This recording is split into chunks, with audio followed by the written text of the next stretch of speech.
and welcome to Center of Weirdness, the weird podcast about very weird stuff, but mostly just episodes of TV shows that we find a little bit peculiar. I'm Josh, and with me, as always, is Skinner. Hey, Skinner. Hey, Josh, everybody. I'm hoopy to be here. I almost said welcome to Center of Hoopness when we started this because, boy, oh boy, we have a fun show in store for today. We are just on the other side of the release of the Super Mario Brothers movie. I don't remember what that was called. Was it called Super Mario Brothers? The Super Mario Brothers movie. Super Mario. It's the edgy reboot of Mario Brothers. That's right. We're recording this in 1994. We're talking, of course, about the movie with Bob Hoskins and John Leguizamo. No.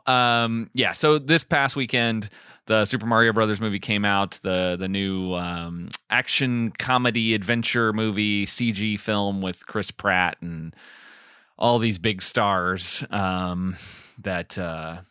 I've heard it's fun. It seems like it's geared towards kids, and that's what it should be for. And I think it looks fine.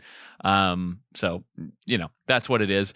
But as kind of a nice, fun little tie-in, some synergy, we decided we would watch a Mario show. There's been a couple different ones that have come out throughout the years. We thought about doing the classic, Captain Lou Albano version from the 80s, but we were like, let's do something a little different. So we stumbled on Tubi, of all places, of course, the best platform around. We stumbled upon 1990s Super Mario World, and so we decided, hey, let's give this a shot. And honestly, the Super Mario portion is kind of nothing. It is the fact that this was also paired with Captain N, the Game Master, for a later season, and that's the one thing that we really want to talk about. So, it just kind of came out of nowhere. We were not expecting it to be what it was, and so that's got our hearts a little bit. I think so. I think it's really hard when one thing is confusing but has no momentum, and one thing is confusing and goes 110% towards what the fuck is going on. Like, that's gonna get your attention. And Captain N, Jesus Christ, like, I watched Captain N when it came out, and my main memory of it is his belt controller thing was kind of cool, and the video game references were always kind of wrong, so I gave up on it. Like, Mega Man is green and says mega a lot. It's not in this episode. However, there is a special guest in this episode, which is balls out crazy. Yeah.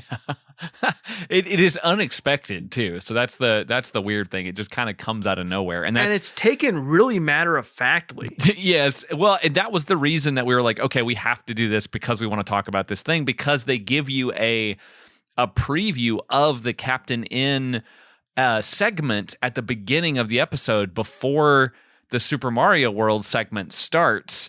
So they really tease it up, and you're like, oh, well, I gotta see that. And so you have to watch this kind of dull Super Mario World segment before you get to the Captain N segment.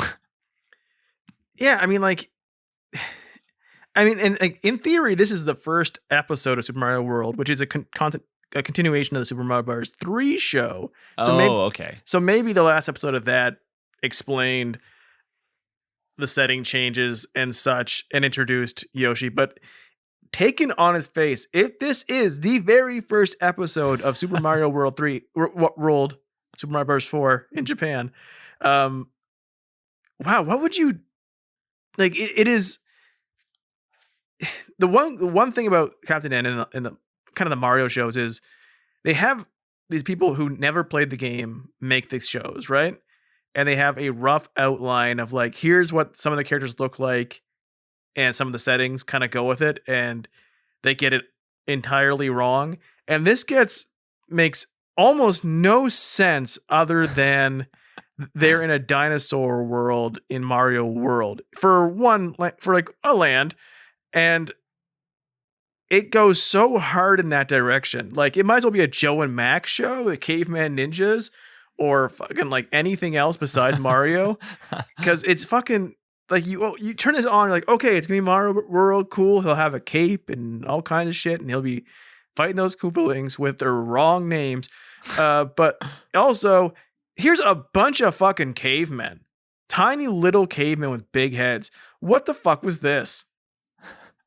I don't know, man. It was very weird because I've played I played a good number of the Mario games, but I'm not super familiar with like every little thing, so I'm sure all the fun little in jokes in the new movie that just came out I will probably completely miss.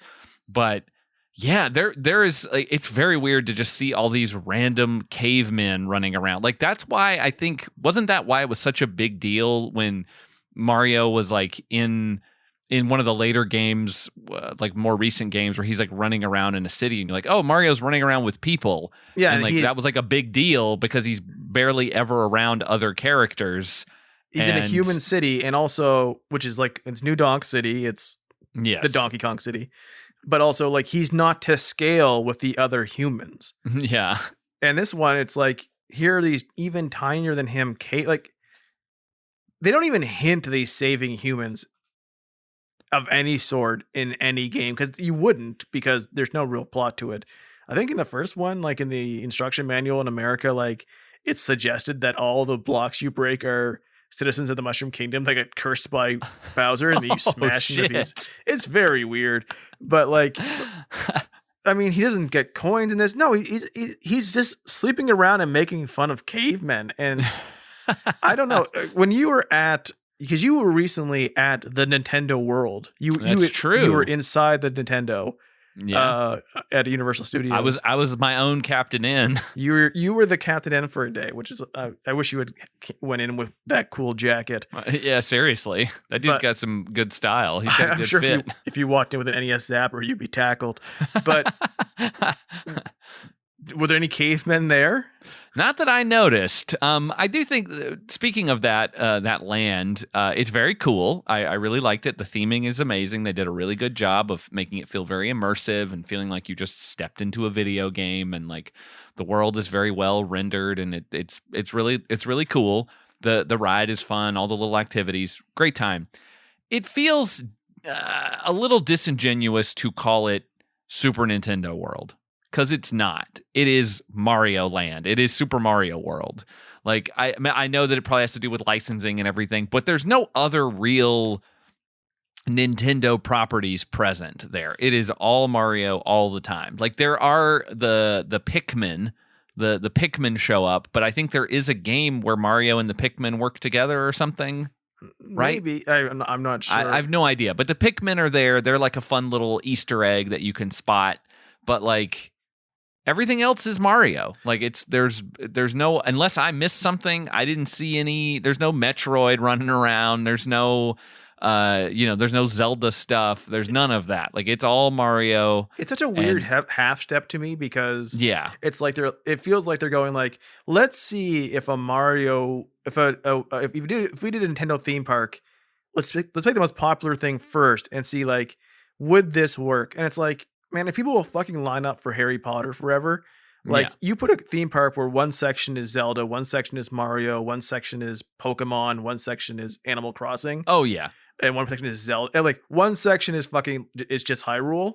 That would Zelda. Be popular forever. Forever. Like is it a flash in the pan? It's been around for 40 some years now. Like don't worry about it. It's not going anywhere. Yeah, if you made an actual legit like Universal style Nintendo theme park with like different lands for all these different games, it would be popular forever. Like there would never be a moment where it was not busy. Like no one would get tired of it. It's been enough generations where like, oh, the Wii U failed. Maybe no, like it's not going anywhere. Like no, they sold 120 million Switches based almost entirely on the Nintendo properties themselves. Yeah, I think Nintendo's one of those companies that like has just always like been around and will always be around. Like they somehow have figured it out, as opposed to certain companies where it's like, oh, they faltered a little bit, or oh, they had like, Sega was a huge company and then it kind of failed and then it just got out of making systems entirely.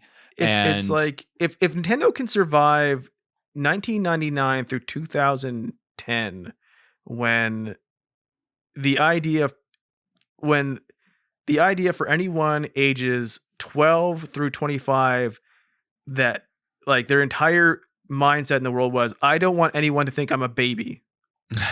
Like it was like his entire shift, like from the GameCube on, of like, I am terrified that I'm playing a game that doesn't have swears. My friends will make fun of me. And they got through that and they're more popular than ever. Don't worry. You can make a fucking Zelda land. Oh yeah, I think people would lose their fucking minds if you had especially something that was kind of reminiscent of like Breath of the Wild or something. Oh yeah, just like that. This beautiful land.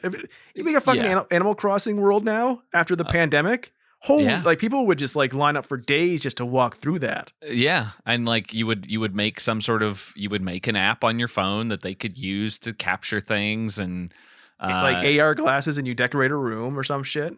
Yeah, exactly. That would be amazing. You could do that. Pokemon, you could walk around and catch, Just Pokemon. Just do Pokemon Snap, except for in real life. Yeah, it would be. You would just use an app with like an AR thing on your phone, and you would do all kinds of cool stuff. But anyway, like I don't remember any cave people. Getting back to your initial question, I don't remember any, very poorly designed canoes being used on land or anything like what we see in this segment. Basically the cave people where they are living. Like I don't know what this land is exactly, but it seems it's Dinosaur Island, which I think is the first level of Mario World. Put a game in a place called Donut Plains and have the entire episode be about donuts. I'm cool with that. I'm kind of curious if they stay in this. I'm assuming they do stay in this area the entire time, because that I think that Ugtar, that one of the cavemen guys, is I think a kind of main character, which is for some reason at this point in time cartoons love to do. We had Bubba in DuckTales, who is also entirely unnecessary. Like I don't know if when Encino Man came out, but all of a sudden, cavemen this was around that time. Cavemen were hot properties, I think, in the early 90s. We loved someone saying "ooga booga," which is all they do in this, and it's supposed to be funny every time, but wow, is it not? Like, yeah, it's interesting to see. Like, I think that maybe there was more to. Yeah, there were early. It says there was only one season of this and only 13 episodes, which is what's on Tubi. So I was wondering if maybe they like had it out of order or something, and maybe they messed up. But I guess they just kind of just put them in this thing and we're like, people will just watch it. Who gives a shit? Yeah, like all of a sudden they're in a cave place, and it's not explained why they're in caveman land. There's a Yoshi. They don't explain why Yoshi's there now. The princess lives inside some big shell and just comes out every now and then. She's not the princess of this land, so I don't know what the point is. It says she's Princess Toadstool, but her hair's the wrong color. Yeah. And she's not named Peach until Super Mario 64. Ah, okay. So she's still good lore here. There's some good lore here. But like the Yoshi's like a Pokemon. She just says their own name. Like the multiple Yoshis of all their colors just say yes, Yoshi, or make that noise they do when their tongue comes out. This one speaks, and he talks a lot. Says how hungry he is. He's basically Kirby. Impenetrably annoying. And then it sings a song, which was one of the worst cartoon songs I've ever heard. This is a thing for me about the Mario cartoons. So the Mario cartoons are before Mario 64 established that Mario's voice is by Charles Martinet, and it's high pitched, and he's just this little fun little cartoon guy, right? He's not a human being. He's a little cartoon guy, has a little cartoon voice. So at this point, Mario is still voiced always as a harsh Italian Brooklyn accent. Yeah. This is the same. I think these are the same people who were in the previous Super Mario Brothers 3 cartoon. It's a big Canadian cast of like small SCTV people, but the way he is portrayed, if I remember correctly from the Super Show and especially this episode, Mario and Luigi always come off as dicks. Yeah, they're kind of just sitting around like looking at how, and they're basically commenting on how stupid the cavemen are. Like, look at what they're doing, Mario. Mario, why are they so stupid? And he's like, I don't know. Now, we're talking about Luigi, who constantly sounds like he's like a Italian Don Pardo. He's like, oh, Mario. And the guy who does Luigi's voice, it's an actor named Tony Rosato. He's been in a lot of stuff. He's been in a bunch of TV shows, so I'm sure we'll see him again because he's in an episode of Highlander. He's in an episode of the RoboCop TV series from the early 90s. He's in an episode of a show we have already covered, Tropical Heat. So he's been around for a bit. He was in the TV version of Maniac Mansion, which we've talked about covering at some point.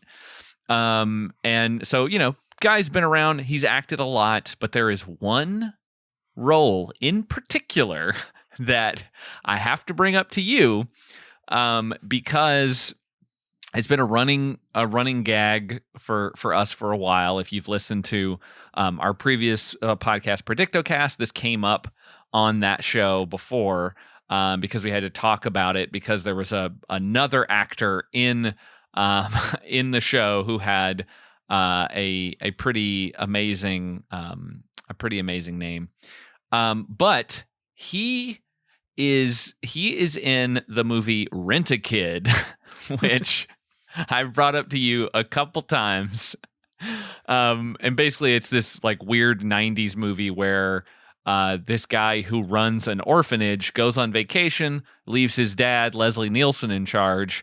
Leslie Nielsen runs a rent-to-own business, and he proceeds to rent out children to families to decide if they actually want to adopt them for real. I like the idea, like our two white whales for each other are Rent-A-Kid for you, to have me watch, and for me, of course, being Lex the Dark Zone for you.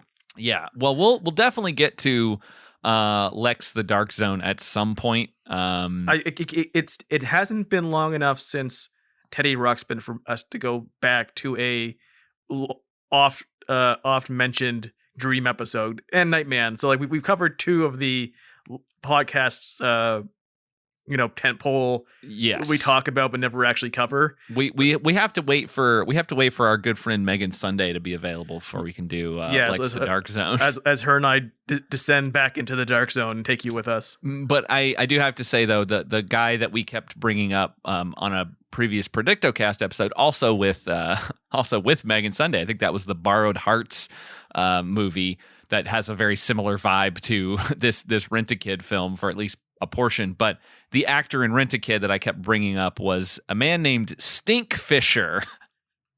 I believe we spent an entire Thanksgiving in person together with friends, with Bo North and other fans of the podcast, literally referencing Stink Fisher constantly. Yes, we did. But yeah, so I love that all these things are tied together in weird ways, that this guy was in this movie and he's connected to a guy who did the voice of Luigi on this show. Luigi, and we're doing a lot of not talking this episode because nothing happens. Yeah. Like, for all the talk about how Mario's ass was erased for the CGI movie, Luigi has a sculpted butt in this. Yeah, he's got a real dump truck in this. He's got a real donk city back down there. That's right. So anyway, they see that these cavemen are dragging these big carts through the dirt. They're kayaking in the dirt when there's a perfectly good river nearby. They all seem to be very stupid, and Mario and Luigi notice this, and they're working hard, but they're like, well, we should try to fix this, make things better. So we're gonna create wheels. Basically, we're gonna create a wheel. We're gonna give it to them, and we're gonna try to help them work smarter, not harder. And they do this. They cut some logs with a fish skeleton. Feels like a very Heathcliff move there. We should cover the Heathcliff cartoon. There you go. And this is when one of the Koopa kids is spying on them and sees what they're doing, and this gives him an idea. This is Kooky Koopa, which is not one of the names of the characters from the game, because I guess they didn't know what the names of the characters were going to be. Yeah, so like there's in 3 and in like Mario Kart and stuff, they have names like Roy and Izzy, and like they're just named after pop culture things. Morton Downey Jr. is basically one of them is named after. But in this one, they didn't know the names. They just kind of made them up based on their looks. They're like Kooky, Bully, Conga, like anything but their names.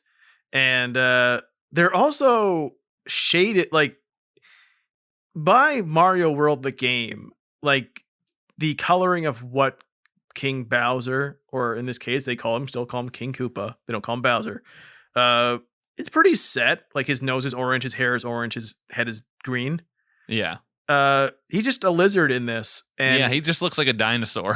Which I believe he kind of like in the Super Show as well, but at least back then they didn't have as much key art to work with. But he looks wrong. And then Kooky also looks shaded wrong compared to the the 2 games that now featured him and all the artwork that went with it. It's like the funniest thing is like the character models are kind of off. Yoshi has this tiny head and a huge body. He's just upsetting. But like in the background, and I have 2 things to bring up for this. In the background, we have the actual music from Super Mario World, and you're like, oh, that's super pleasant. This is a real like the music from this is really good. And like it carries a lot of the weight, I would guess, if you were a kid watching. It's like, oh, I recognize the doo doo doo doo doo doo doo doo in the background. Apparently, the broadcast versions of this show had in-house covers of songs by Michael Jackson and Milli Vanilli. Yes. Well, so it's weird because like I was looking at that on the Wikipedia page, and it's like there were apparently some copyright restrictions, so they couldn't license like actual show music, so they just basically used the stuff for the game, so they didn't have to actually license any real like other songs. But then they also covered popular songs which they couldn't get the licenses to, and then they had to replace those with generic background music in the reruns and home video releases. So it's like very weird, confusing information there. Like, why would you ever do that? Like, I know one of the big criticisms of the new movie. My daughter has just watched it and just texted me her review. Luigi didn't have enough of a character arc. He didn't do anything on his own. So spoilers. Oh, wow. But she also says the use of pop songs in the movie is terrible. Oh. So like I know discerning critic. I mean, I had read online that like they did have a made soundtrack. You can download or buy it online with like bespoke music. But they replaced a lot of it with pop covers and songs. So like Aha's Take On Me is in there and stuff, and a song that's also in Guardians of the Galaxy 2 is in there. But like that's kind of that Animations House's thing. Like ever since, in general, if you're not Disney, if you're making a non-Disney CGI movie since Shrek, you have to fill it with pop songs from the 80s and 90s. And why? I think what it comes down to, why they keep using old pop music, and like it hurts me to say old because it's stuff from when I was a kid, but I'm not young.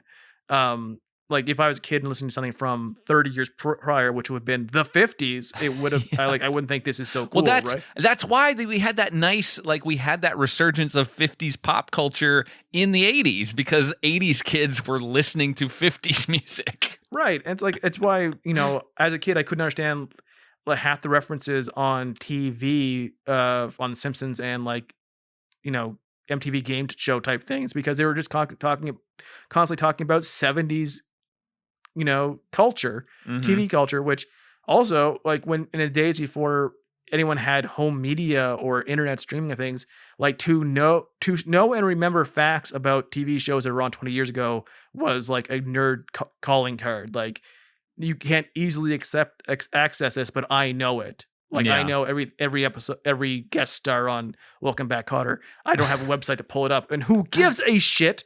But that was a thing you could be a nerd about.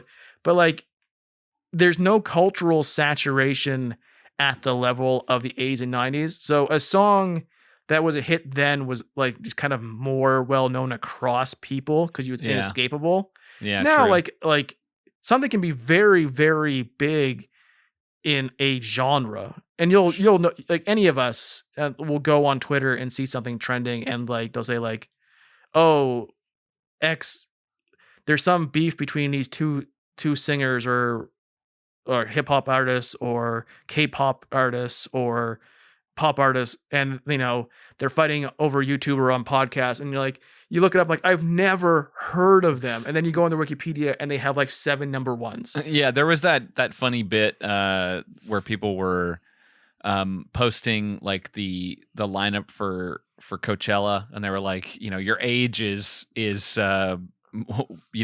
minus however many artists you've like 100 minus the actual number of artists you've heard of. I was I was 93. No, I was 90, I was 90, 95. I knew 5 people. I think I was in like this. I think I was in like the mid 60s or 70s, something like that. So it's like music has spread so much thanks to the internet now that like it's hard to know everything because you don't have radio play as like an indicator of success anymore because people can get music through so many different avenues, which is great. Like could K-pop have ever penetrated pop culture without Netflix and the internet? Because there's no way white America radio was ever going to say like, hey, kids like this, let's like the first time I heard Gangnam Style, which was an internet meme joke, but it made the radio.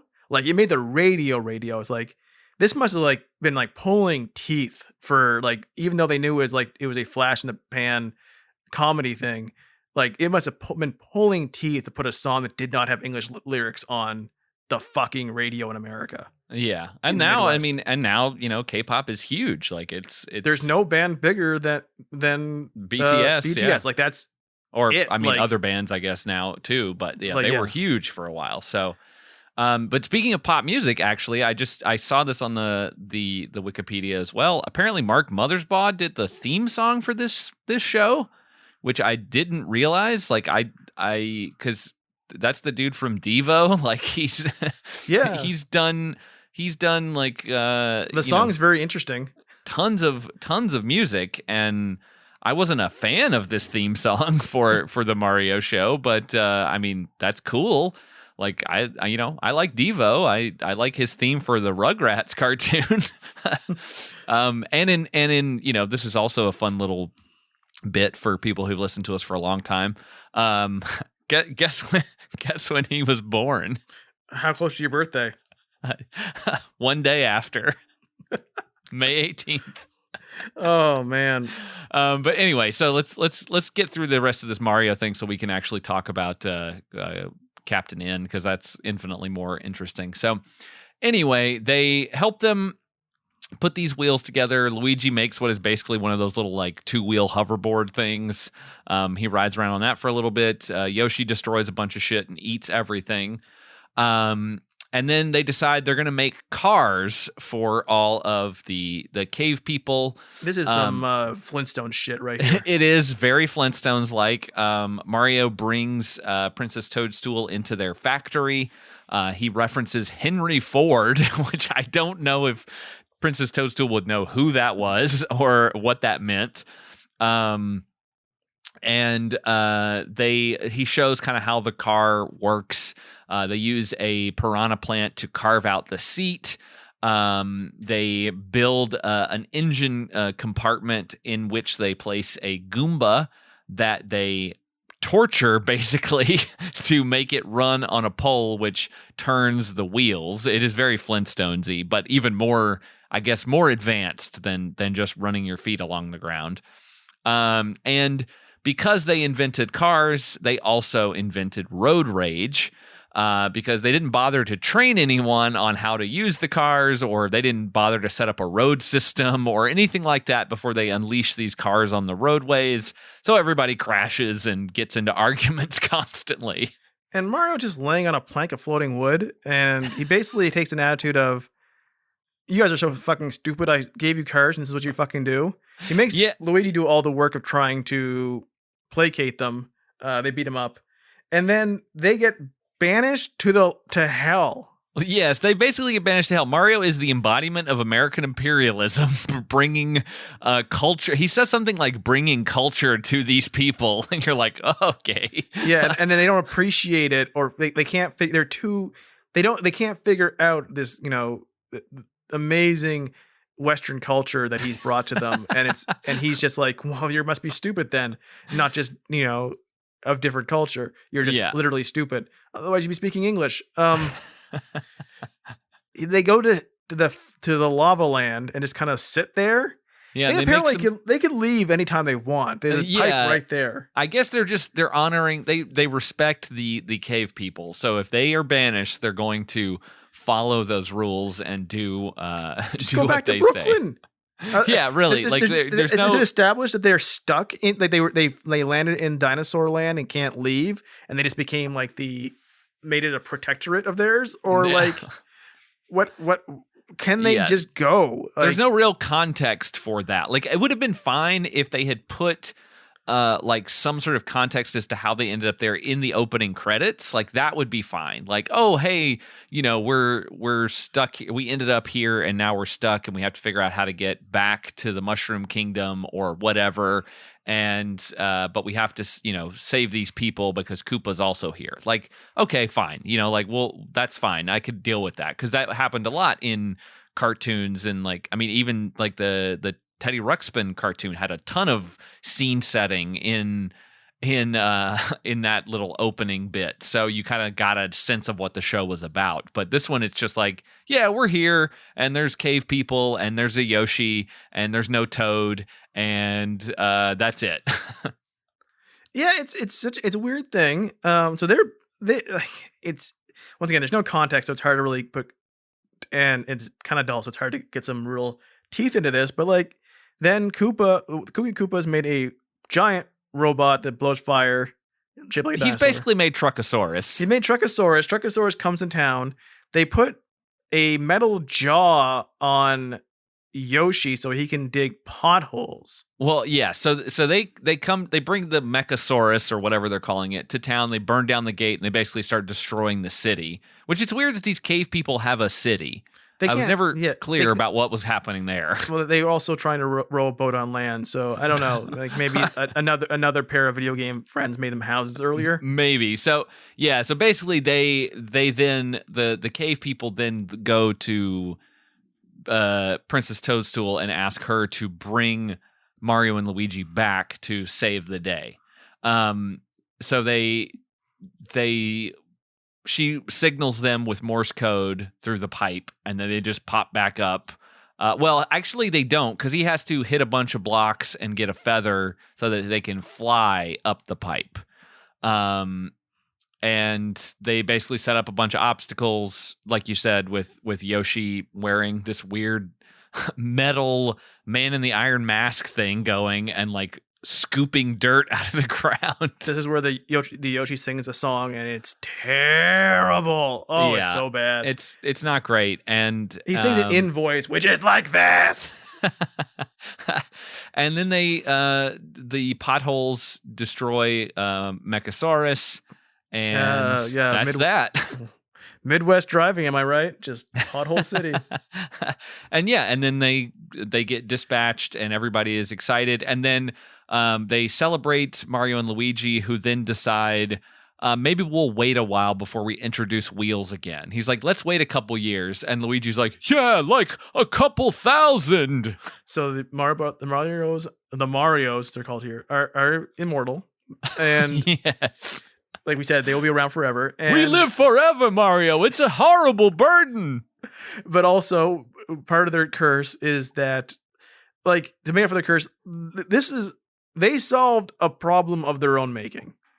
Yeah, it's like, let's introduce this thing. Oh, we fucked up. Gotta fix it. Like, oh, well, yeah, you're gonna banish us? Fine, fix it yourself. Oh, I guess we can come back and save you. And now you all love us again because you're stupid, non-English speaking. Yeah, we didn't think it through. So it's your fault that things are going wrong, because we didn't try. We didn't mention that, but Koki based his invention on looking at them making these cars and going, I could do that, make something like that too.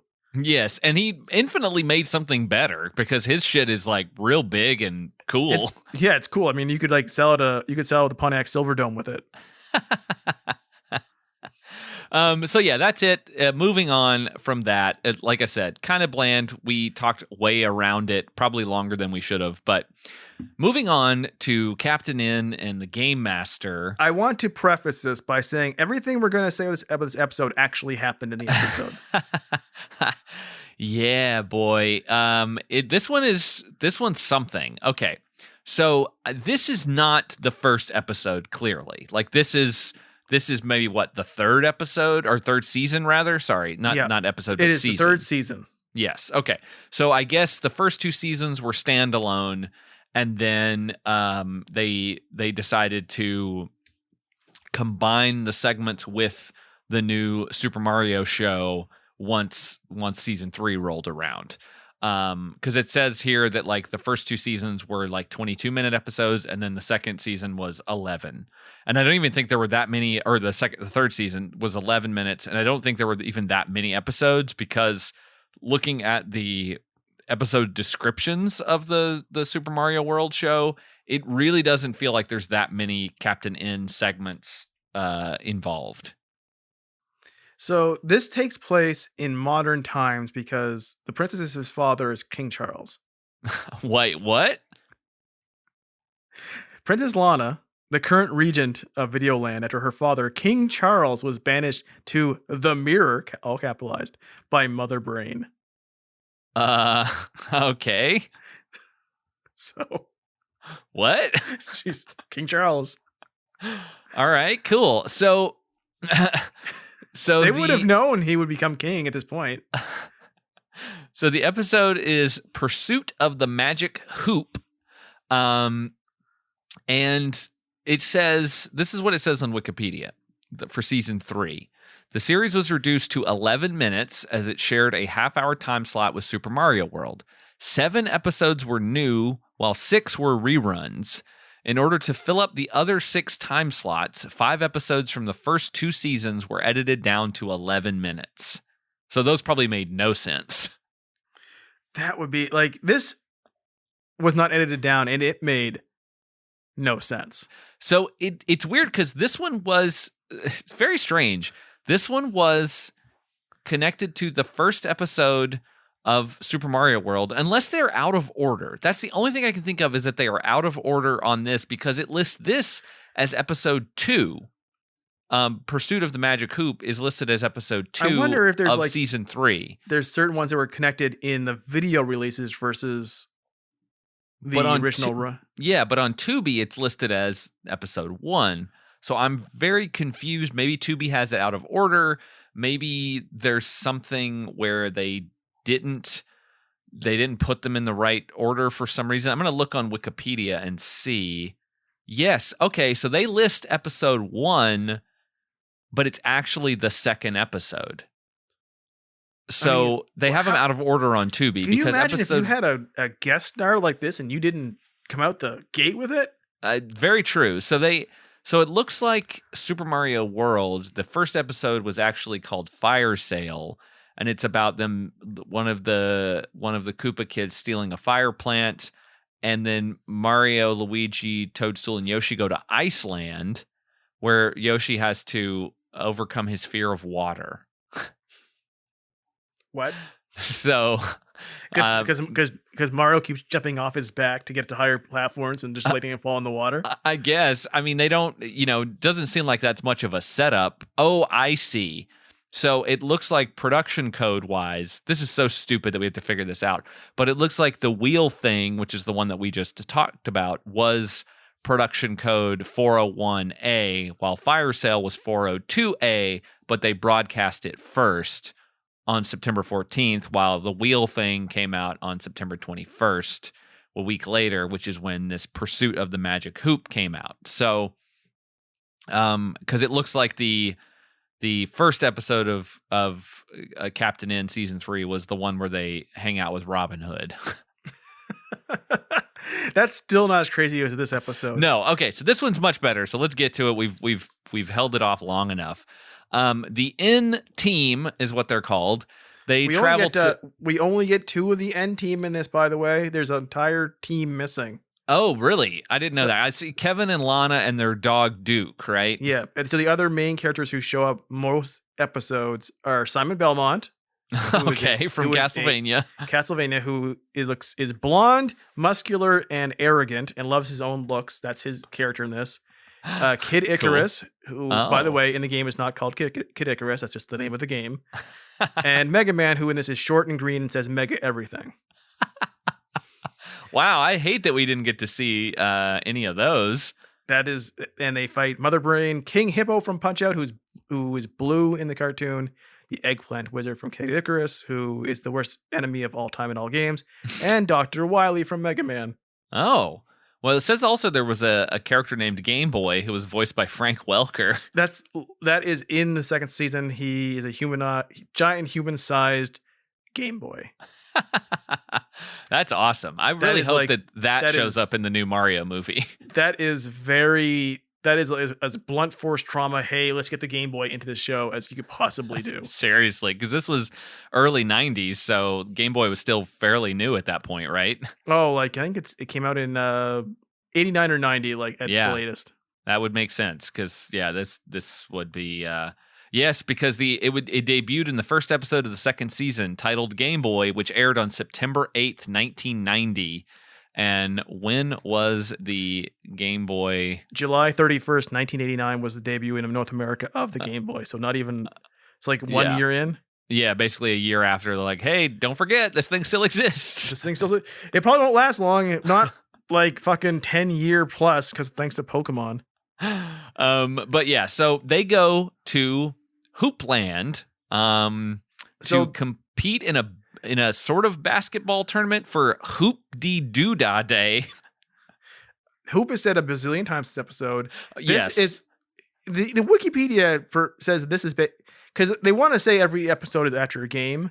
Yeah, I saw that. They want to say this one is based on one-on-one the basketball game starring Dr. J, and the guest star of this episode, Larry Bird. fucking Bird, is in this episode. He doesn't look like Larry Bird. He isn't voiced by Larry Bird, but he is referenced as, hey, that's Larry Bird. And Larry Bird comes through a portal to Hoopland in space in a video game world, not the real world, because Kevin lives in the real world and starts as a real human. Yes. Cartoon Kevin is in a completely different universe that also has Larry Bird. It's very funny. And he's very buff. He has broad shoulder. He's not tall and skinny. He looks like He-Man. Yeah, he's it's kind of like they took Race Bannon from Johnny Quest. He's a buzz cut, which once again, Larry Bird doesn't have a buzz cut. So basically the whole point of Hoop-de-Doo-Dah Day in Hoopland is that if someone sinks a shot through the magic hoop, they get a wish. And so Kevin and Lana are there to bring home King Charles. I don't know where King Charles is. He's in the mirror. From the movie The Mirror. Let's see. I wonder if there's any. I was trying to see if there was anything on the Wikipedia that mentions where King Charles ended up, if he ever gets saved, or not even just gets saved, but what happened to him. He was banished into the mirror. Mother Brain banished him into the mirror. Well, I mean. The king of Videoland to the mirror world of Excalibur. Okay, cool. She banned him into the mirror. It is treated in this episode, if you have not watched an episode, that he is dead and she is trying to bring him back to life. Everyone else is trying to shoot a basketball through these little Sonic the Hedgehog rings that appear and disappear in midair, not attached to anything like a basketball net. It's just a circle, the fucking rings from Sonic the Hedgehog, ironically. And she's everyone else is hey, I wish I could be taller. I wish I was more popular. And she's I want to bring back my father to life. It's so fucking dead serious when she talks about it. I mean, for all she knows, he is dead. She doesn't like. It doesn't seem like they have any contact with him, so they don't really know what's going on. He could have ended up in Excalibur land and gotten his head chopped off 5 minutes in. Exactly, but like, in theory, the entire series about this trying to get him back, and she could with one word, but because of Urkel, she can't. And it's so funny to me is like she has this very, very serious thing she wants to do. Captain N's like, that's cool. Also, I don't really give a fuck. He doesn't take this seriously at all. He's like, I'll try to. If I do it, I'll try to help you get your dad back. I love when you know how he could help. Just say the words if you get it in. When Larry fucking Bird, just ridiculous, comes through the portal from I'm guessing Pro Stars World, the Pro Stars cartoon starring Wayne Gretzky, who is always hungry, Bo Jackson and Michael Jordan. The fact that Michael Jordan is a character in a cartoon and that isn't the only character in a cartoon seems so baffling now, considering he would never share the spotlight this heavily. We might have to do that Pro Stars cartoon. It's got a good theme song. Bo knows everything. Fastball, big swing. Bo knows everything. I myself had a Bo Jackson T-shirt, and it listed out all the things that Bo knew. We were really into the different Bo. sports. We were really into this guy who was kind of okay at two sports, but yeah, like he comes through and Captain's like, cool. I didn't even think I'd ever meet the 25-foot shot master himself, Larry Bird. I'm like, no shit, you wouldn't. Why the fuck is he here? You're in space. You're in hoop-de-loopy-doo land with robots and the BK Kids Club. Why the fuck is Larry Bird here? Is he really Larry Bird, or does they just say he was and they all took it for granted because he doesn't look like him? So so basically they're trying to figure things out, try to win this. They'll like the first line that we hear from Kevin in the episode is like, as soon as I sink this basket, I'll wish your father home since I know you miss him. It's delivered so heavily. And then does that would he get a kiss for that, you think? Probably. Hand job?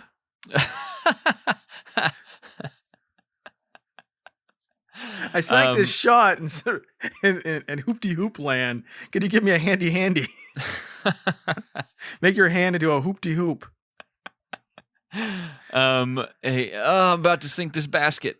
So I got a little confused here. Larry Bird shows up and he sinks a basket, but does he get a wish or no? He's the champion. Oh, okay. He's done it in the past. Okay. I wonder what his wish was. For then. I guess maybe he wished for the ability to travel through space. I wonder if his wish was, put me in a video game with Michael Jordan. I wonder if his wish was like, I'm actually this little small pipsqueak. Turn me into this great basketball player. And we were like, we don't know this happened. All our memories were changed. I mean, I'm looking at the page for that Jordan versus Bird 1-on-1 game, and some corporation placed it at number 7 of their worst Mega Drive games of all time. The original Dr. J versus Larry Bird for like the Commodore 64 was groundbreaking at the time, which the time was like 1984. and I don't feel like he's in this because of that game. They just like, I wonder what the negotiations are like for like, hey, can we put you in this cartoon? You don't have to do anything or give us your likeness. Basically, we're just going to write you a check. We'll write you a check. We'll just say this character who looks nothing like you nor sounds like you. Like, could you imagine like if you were a star and all of a sudden you named are in this cartoon, but it looks and sounds nothing like you? I mean, it depends on how much money he got, I guess. I mean, I don't think Hammer voiced Hammer Man in Hammer Man the cartoon. Oh God, I forgot all about fucking Hammer Man. We have to cover that too. We'll have to cover that in the Kid and Play cartoon. Was there a house party cartoon? There was a Kid and Play cartoon. There was a NKOTB cartoon. Wow, That I didn't might know be about that it. one. But there's for sure a Kid and Play cartoon on NBC. I'm sure of it. Yeah, so MC Hammer was himself in the live action segments of Hammerman. It has terrible animation. Like, it was the cheapest looking show I've ever saw, but I still remember the theme song so vividly in my head, where he puts on the magic shoes and he became Hammer Man, and then it's Hammer Man, Hammer, Hammer Man, Hammer, Hammer Man, and it just continues from there. There on the Hammerman wiki, someone is credited as Hammerman's would-be girlfriend, but she doesn't have a name. But there's a lot of those out there. So they sink the basket. Everybody's excited about Larry Bird, but Hoopless, which is basically Urkel, he looks exactly like Steve Urkel. This is not that long again after. His name's Hopeless. Hopeless. I thought it was Hoopless. I'm pretty sure it's Hopeless. No, it's Hoopless. Hopeless is so much funnier. It's Hoopless. So he basically is an Urkel clone. This is about maybe a year or two after Urkel had premiered on Family Matters. And he's mad because he can't see anything. He's very short. He has these little bouncy moon boot shoes on that kind of bounce him up, but he still can't see. So he goes back to his lab and he brings out his basketball robot Rebound. And he has to... he wants Rebound to maybe sink the basket for him. And Rebound is kind of a screwed up machine. Like he doesn't work very well, but because he bounces around and he hits his head and turns evil momentarily. Yeah. If your robot turns evil within 3 seconds of you turning it online, go back to the drawing board. I mean, or go work at Tesla. Yeah, I mean, if you have not like properly plated the head of your robot so that a slight bump won't turn it evil, that's you got to go back to the drawing board. But he wants Rebound to sink the shot so he can make a wish for Hoopless. Yes. Or Hopeless. It's Hoopless. And what does he wish for? Extra tall, to be the tallest person. He wishes to be a little bit taller. He wishes he was a baller. Oh my God. Fuck you. I wonder if Skilo was a fan. This may be the origin of Skilo. Holy shit. Now I got to do some research. Did Skilo love... I don't even know how you... It would ruin my algorithm. Did he base it on the 11-minute cartoon on the second episode of the combination Super Mario World Captain in a half hour? Let's see. Let's see. Oh, man. Let me just see if I can do. Man, if Hoopless had a girl who looked good, who would call him, he would be so set. Yeah, so far, I mean, that's nothing but what I would want more in the world now is just to interview Skilo somehow and ask, hey, did you know about this cartoon? Because it feels like it really is kind of connected to your show, to your song. Well, one day we'll have to see. We'll tweet Adam when we put this episode out. I wonder if Skilo's on Cameo. We could ask him to talk about it. Watch this episode and see if it lines up with his life experiences. Here's $60. Here's $60. Don't be angry at us, please, Skilo. So yeah, he wishes to be taller, and he goes out there while they're about to try to sink the hoop for Hoop-de-Doo-Dah Day. The ring comes off of Hoop Mountain and comes down, and Lana says, "This shot's for you, father." She throws the ball, but it doesn't sink it because Rebound shows up instead, throws the ball, sinks it, and Urkel wishes him. He tells him to make the wish really fast, but because Rebound is kind of a fuck up, he messes up the wish, and he says, "Rebound is the tallest," and Hoopless sinks the shot. And he's like, "No, you fool, you messed it up." But he starts growing tremendously tall, and Technically, bumps all his he had to head do was again. he only had to be taller than the next tallest person in town. Yes, but he grows to like Godzilla height for whatever reason. So he bumps his head again on a building, destroying the awning of a building, and it turns him evil. And so they realize that there's no way to defeat him because they try. He tries to shoot his zapper at him, and it doesn't do anything, and they almost get killed a couple times.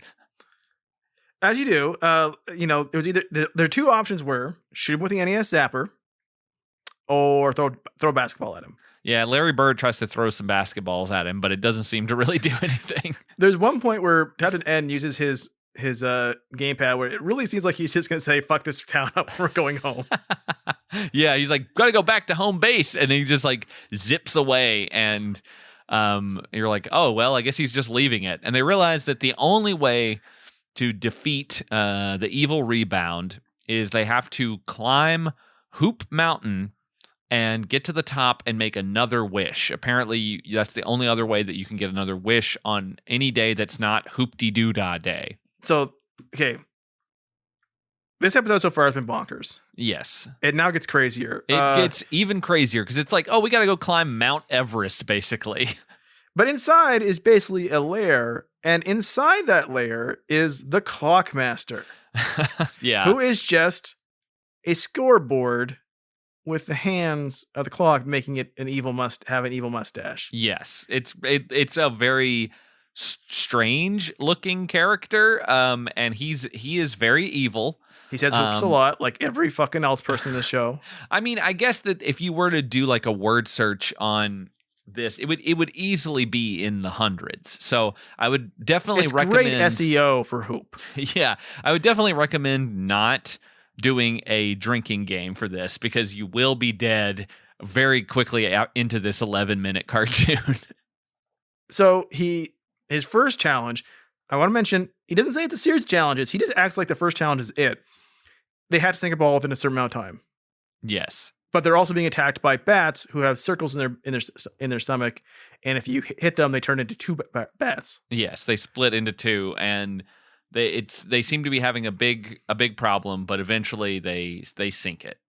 Yeah, they sink it with like a couple seconds left, and like since it hasn't been established that it's the first in a series of things, you think, well, it's over because it happens, and there's no fanfare whatsoever. No, it was weird because they do have one segment before they get into the like layer inside the mountain, and it's just they have to sink a 40-foot basket, and Kevin tries it and he almost misses, and then Larry Bird throws his ball and knocks it in there, and they're like, all right, cool, we did it. So then they go inside and you're like, okay, cool, I guess it's going to be all a bunch of, basketball themed challenges that they have to complete. And then we get introduced to Clockman, and you're like, oh, okay. And then they defeat him, or they sink the basket. And you're like, all right, well, that was kind of premature, and you sort of lose this weird character. And they're like, oh no, he's the bad guy for the rest of the episode. So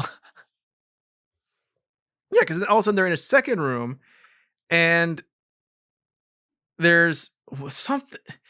What is it with holes? Like, I don't know. He's like, now you have to do the whole thing, and they're like, what? And then this flying fish comes out of a hole in the wall, and starts shooting goo all over the place that creates holes that the dog goes up to and falls into. It's very Atreus from.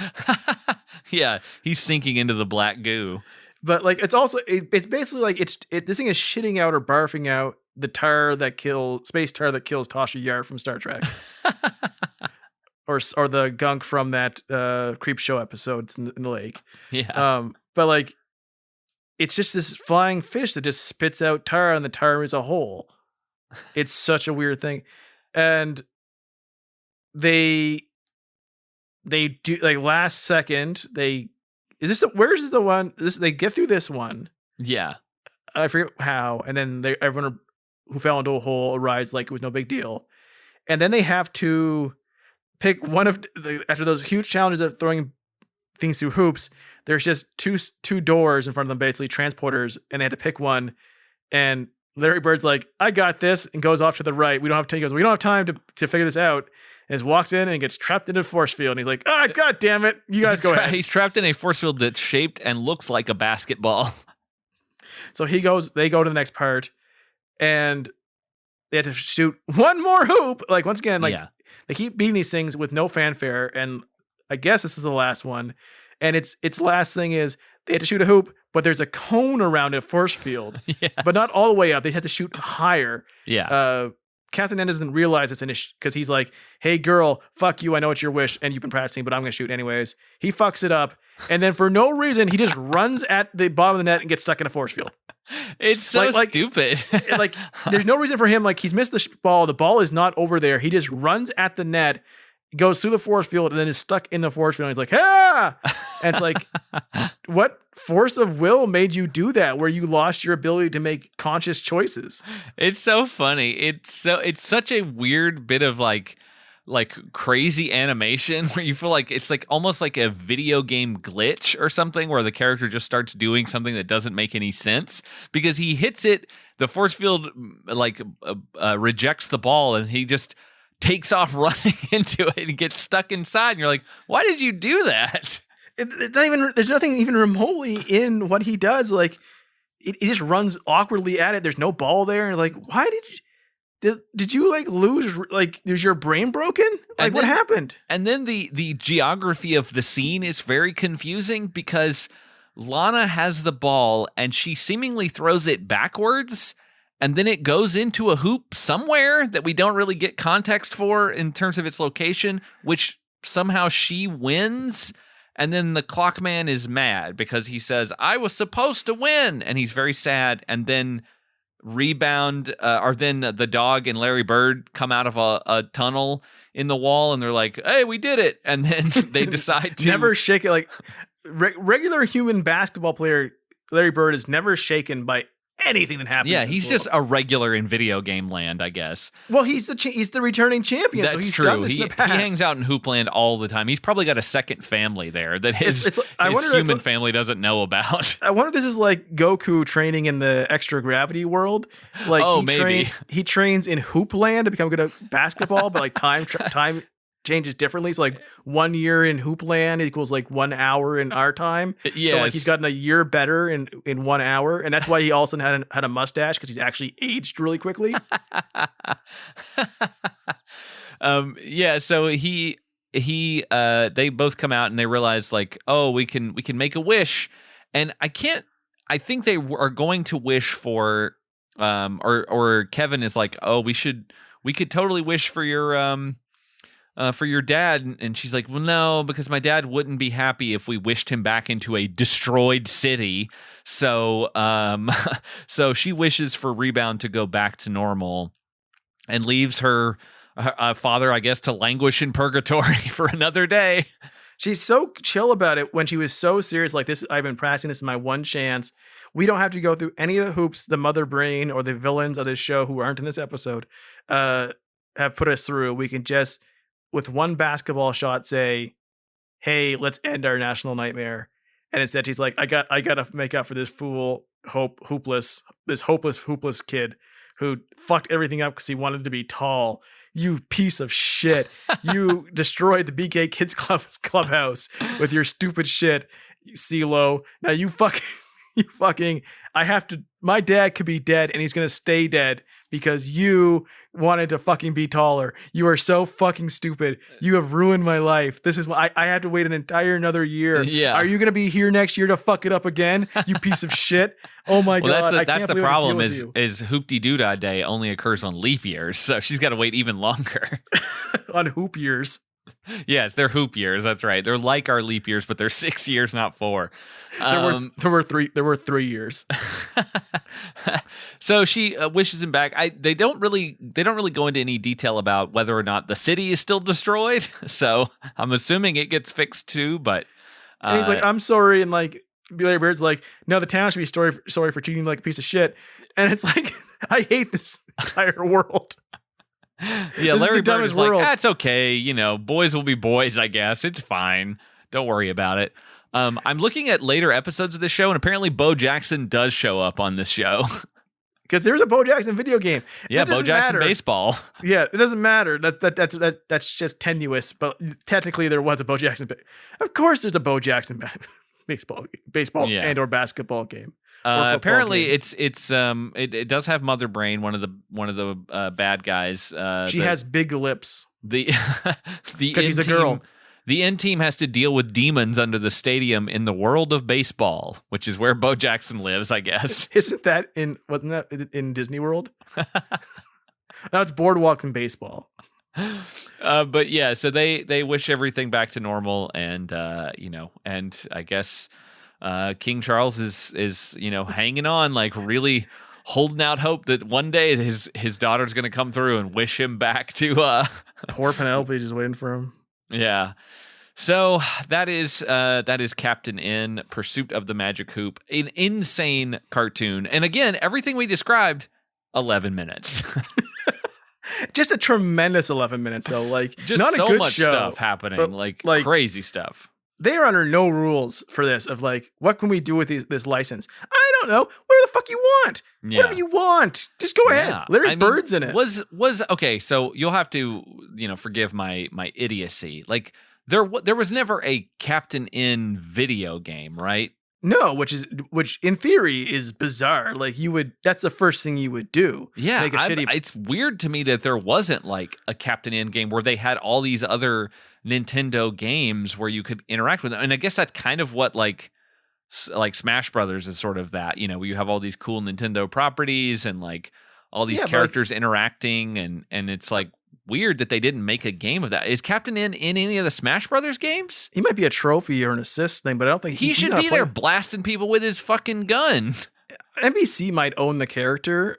There's some weird licensing to it, but like in theory, like before you launch this, you make a really quick game. Like you don't even need the the Capcom and Konami stuff. Like just put like, the stuff from Kid Icarus or whatever, the ones you own that aren't big. You aren't going to make other cartoons about, right? Because you can't ruin Kid Icarus' mainstream appeal by putting him in the game. Yeah, put the ice climbers in here. Put the ice climbers in there and do shit like that.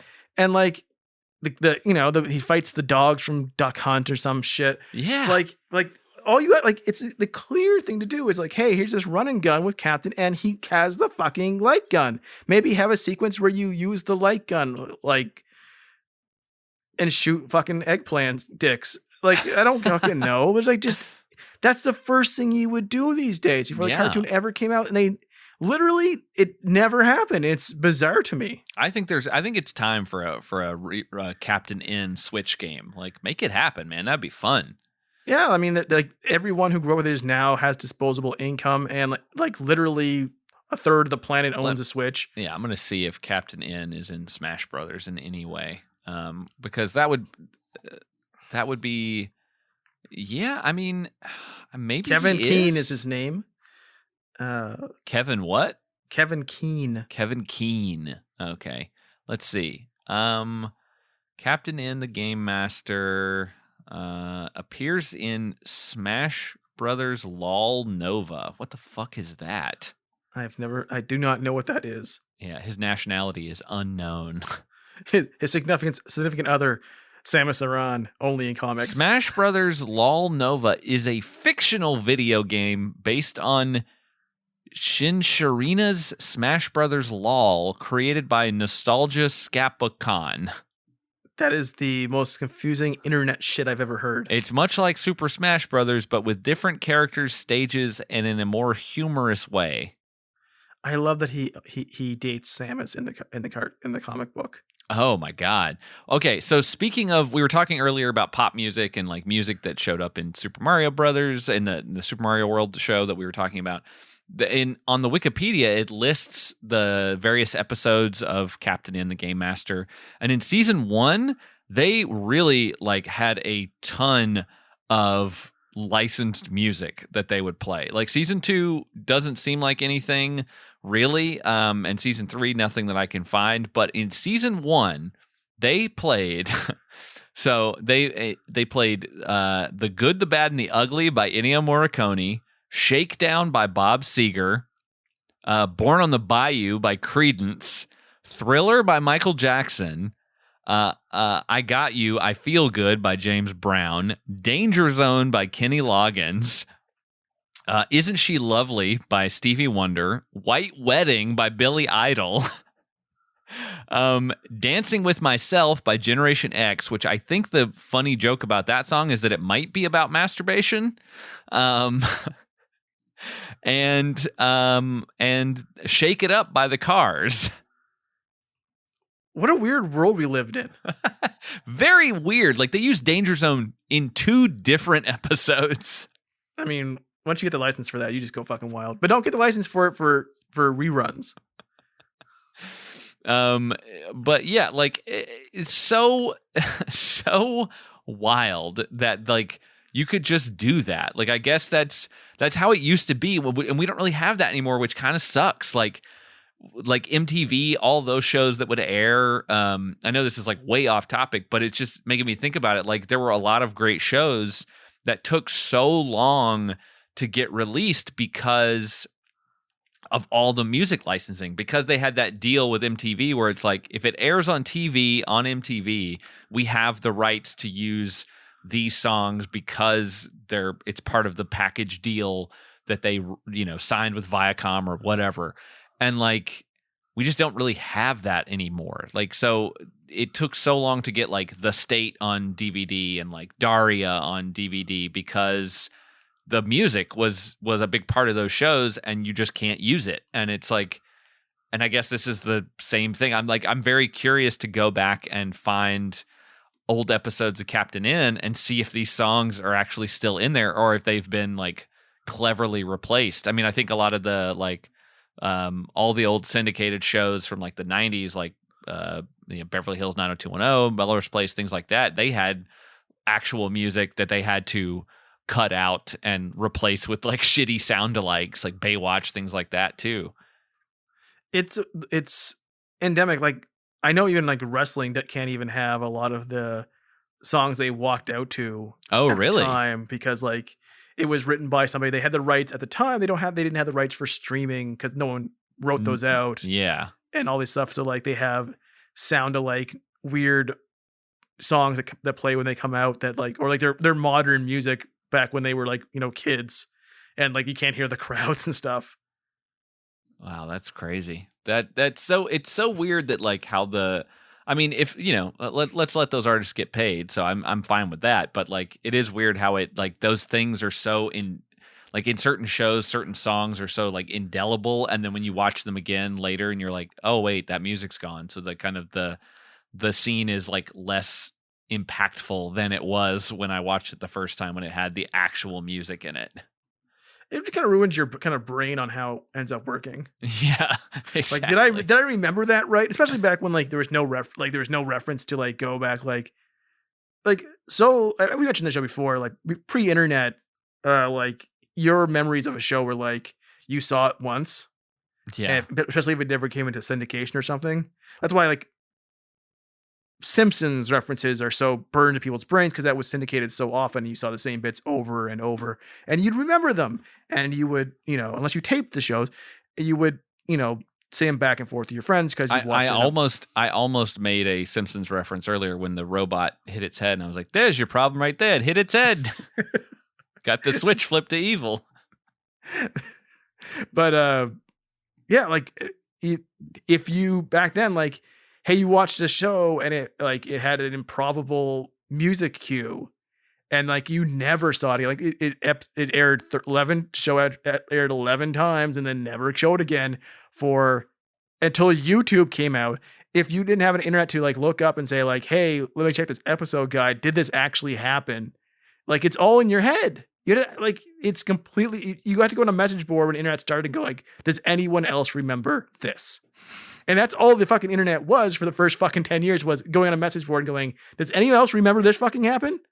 And that was like, how nerd culture, like, just like, am I the only one who remembered X? And you're like, no, seven other of us do it as well. Well, we must be the most important people in the world. But yeah, I think that's probably going to do it for this episode. But before we wrap it up, obviously 9. we have to. Okay. 9.5. Yeah, I mean, just for Captain N. Yeah, Captain N definitely puts it at a 9 for me. Like it's so bizarre to see, Larry Bird just show up and fight a robot and then fight an evil clock, and all in 11 minutes. Like and deal with a father who has been exiled to another land and like all of this crazy shit that just kind of comes out of nowhere and is really funny and really awesome. We definitely will have to, I think, cover another episode of Captain N. Maybe we'll find the pilot or something where he gets sucked into the game land, because I really want to see what those live action segments look like. That'd be great. I want King Charles to turn into a dog, King Charles Cavalier dog. That'd be really great. But yeah, it's really fun. I definitely seek out some Captain N stuff, because it seems real nutty. Like there's some crazy stuff in this. So I can't recommend those episodes enough, especially because they're relatively short and they're just really weird. So yeah, it's that Larry Bird. What? But until next time, we're back with another weird TV show. I've been Josh. I've been Hopeless. And we want you to keep it weird out there.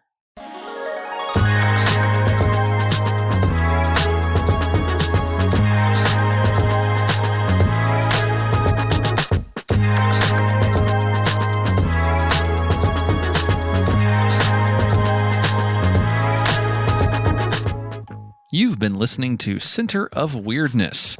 If you like this show, rate and review us wherever you find it, but especially on Apple Podcasts. You can listen to every episode at centerofweird.com, where you can also find all of the old Predictocast episodes. And if you want to get in touch with us to tell us about a show we should cover, hit us up on Twitter at WeirdCenter. As always, thanks for listening.